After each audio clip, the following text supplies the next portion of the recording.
انسان کو چاہیے کہ نیک اور صالح لوگوں کی صحبت اختیار کرے، خواہ وہ خود صالحین میں سے نہ ہو، خواہ وہ ان کے ساتھ اکثر اٹھتا بیٹھتا نہ ہو۔ صالحین سے رابطہ رکھنا، ان کی خیریت دریافت کرنا اور گاہے گاہے ان سے رابطہ کرنا ضروری ہے۔ ایسا کرنے سے قیامت کے دن ان کی صحبت و دوستی کا فائدہ یقینی ہے۔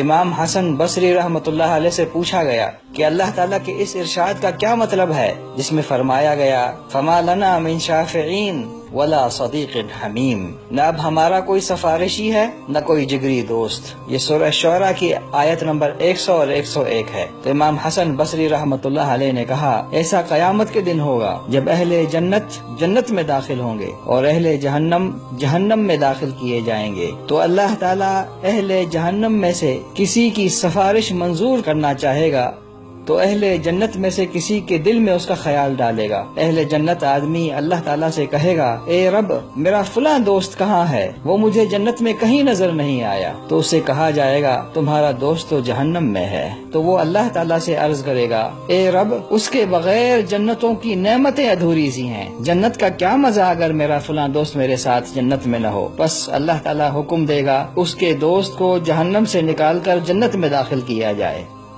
جب اسے جنت میں داخل کیا جائے گا تو اہل جہنم پوچھیں گے کس نے اس کی سفارش کی، کس نے اسے جہنم سے نکالا، کس کے کہنے پر ایسا ہوا؟ کیا انبیاء اور رسولوں نے اس کے لیے سفارش کی ہے؟ نہیں، تو پھر کس نے سفارش کی ہے؟ کہا جائے گا کہ اس کے فلاں صالح اور نیک دوست نے اس کے لیے رب سبحانہ و تعالی سے سفارش کی ہے۔